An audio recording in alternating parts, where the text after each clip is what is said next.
A'udhu billahi minash shaitani rajim. Bismillahir rahmanir rahim. Au nom d'Allah, le clément, le miséricordieux.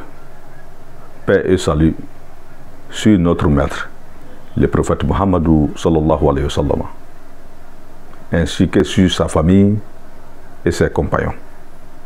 Louange à Allah, Allah qui nous a orientés vers la clé du bonheur de ces bas mondes et de l'au-delà, lorsqu'il nous a recommandé le mariage, qui, selon le prophète Muhammad sallallahu alayhi wa sallam, permettra de vivre heureux et d'avoir une progéniture saine et bénie. Le prophète Muhammad sallallahu alayhi wa sallam nous dit dans un hadith: An-nikahu sunnati, faman ragiba an sunnati, falaysa minni.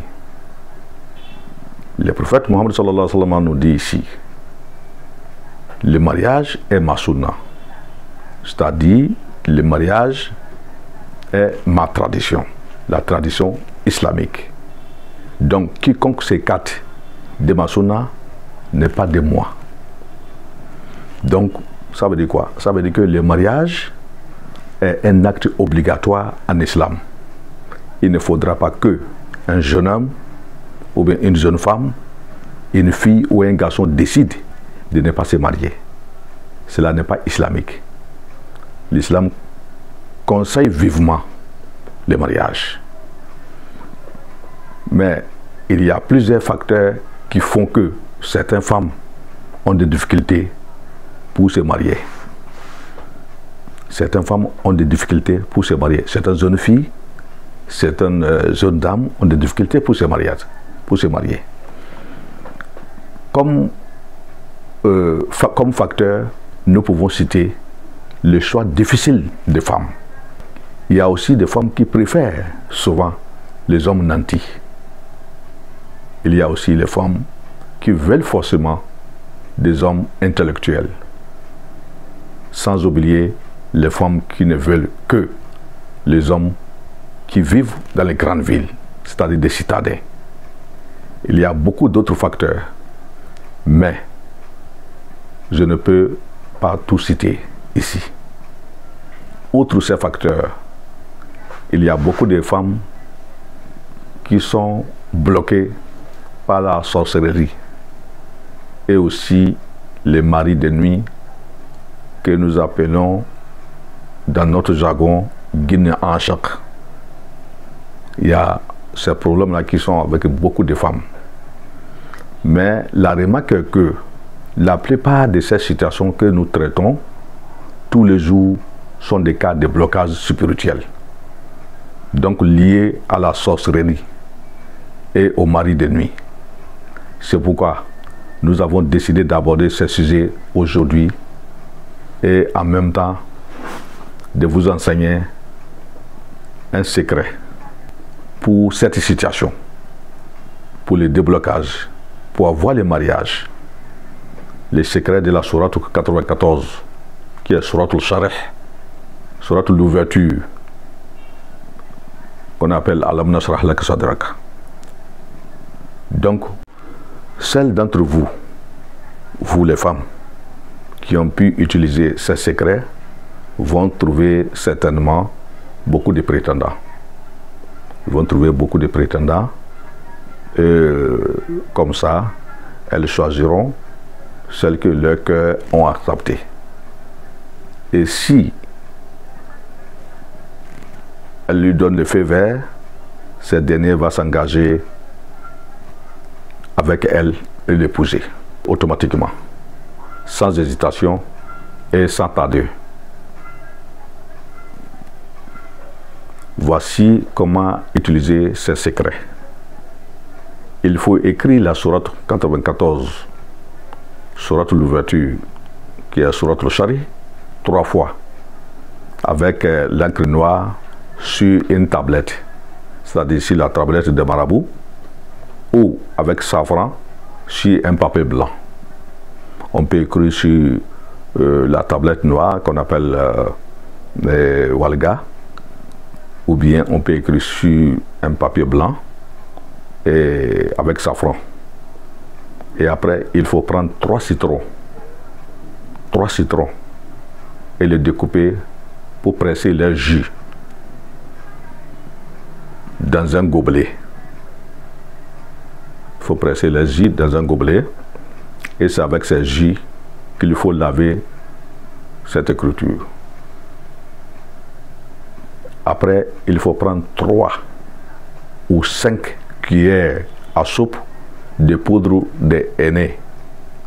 Henné, c'est ça qu'on appelle en Bambara ou bien en Djoula, c'est ça qu'on appelle diaby. Et vers le Cameroun, Niger, Nigeria, on appelle ça l'allé. C'est henné ça. Il faut prendre 3 ou 5 cuillères à soupe de henné,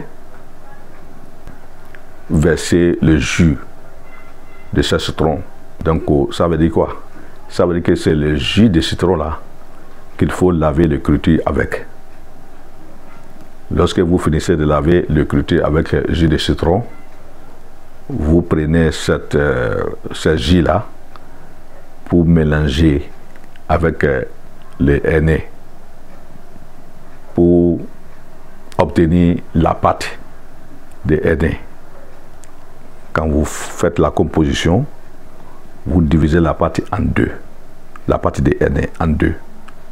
Une partie maintenant, première partie là, il faut l'appliquer sur votre paume droite.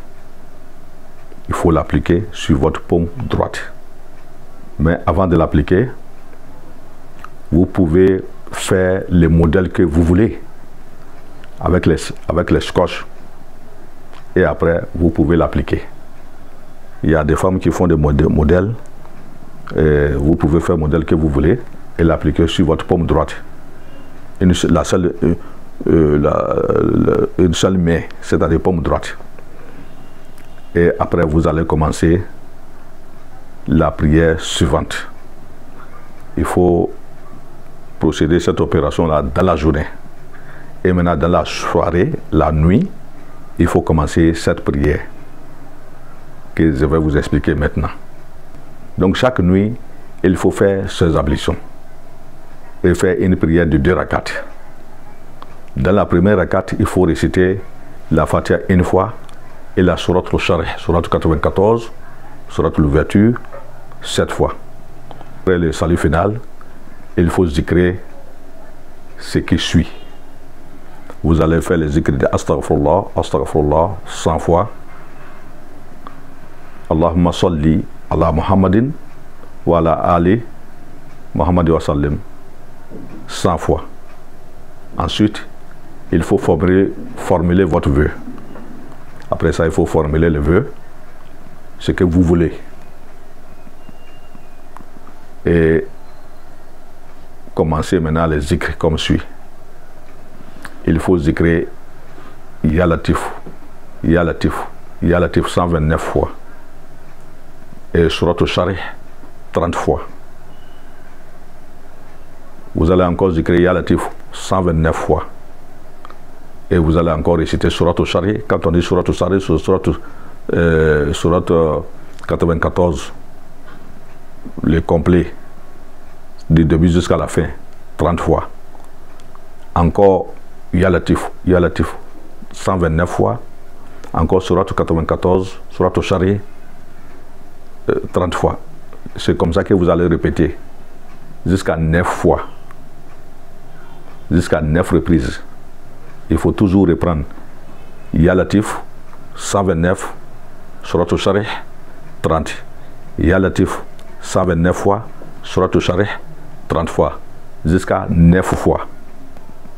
Et après, maintenant, il faut formuler son vœu et terminer avec 3 salats à la Nabi. C'est comme ça qu'il faut faire chaque nuit pendant 7 jours. C'est 7 nuits, ce n'est pas dans la journée qu'il faut faire les zikrs. Il faut faire les zikrs dans la nuit. Le moment où les gens dorment, c'est le moment qu'il faut faire, il faut zikrer. Vous pouvez faire les zikrs là à partir de minuit. Vous pouvez faire ça à 2 h du matin, vous pouvez faire ça à 4 h du matin ou à 5 h du matin. Cela dépendra du moment où vous aurez le temps pour le faire. Après 7 jours, il faut mettre la deuxième partie des aînés qui a été gardée dans la paume de votre main gauche. C'est-à-dire les aînés que vous avez gardés. Comme au départ, vous l'avez divisé en 2, il y a une partie que vous avez appliquée sur votre main droite. La deuxième partie a été gardée. C'est après le zikr qu'il faut prendre maintenant la deuxième partie là pour appliquer sur votre paume de la main gauche. Et c'est ainsi que se termine ce duaou. Inch'Allah, avant 70 jours, celle qui a pu utiliser ces secrets va avoir beaucoup de prétendants et comme ça, elle choisira celui que son cœur a accepté pour le mariage. Et ce mariage sera béni par Allah le Tout-Puissant. Car c'est un mariage qui est basé sur le choix d'Allah subhanahu wa ta'ala. Nous voici donc à la fin de cet enseignement. Merci à toutes et à tous pour votre fidélité, votre bienveillance à notre égard. Vous êtes plus de 20 000 abonnés sur cette chaîne. Et c'est grâce à vous. Et les gens nous contactent de partout pour nous saluer, pour nous apprécier. Il y a des gens qui pratiquent ce que nous enseignons ici. Ils ont tout de suite là, ils ont les résultats. Mais certains aussi n'ont pas de résultats. Donc avec le temps, on va venir chaque fois pour vous enseigner des choses pour que vous puissiez vous sortir d'un certain nombre de situations. Parce qu'il y a des gens qui vivent certaines situations qui ne leur permettent pas d'avoir mustajab. Mustajab, c'est-à-dire d'avoir l'exaucement de leur prière vis-à-vis de Dieu. Parce que s'il y a un problème, il y a certaines pratiques, il y a aussi certains faits. Quand vous les faites, vous serez bloqué. Quand vous faites duaou, Allah le Tout-Puissant va prendre duaou là pour vous pardonner vos péchés avec, ou bien pour vous nettoyer avec, ou bien pour bloquer certaines choses avec. Donc c'est pourquoi certaines personnes pratiquent et ne voient pas le changement. Mais on viendra quand même, on va venir quand même pour vous donner ces détails-là. Donc merci beaucoup aux anciens et aux nouveaux abonnés. Assalamu alaikum wa rahmatullahi wa barakatuh. La ilaha illallah, la ilaha illallah, la ilaha illallah, la ilaha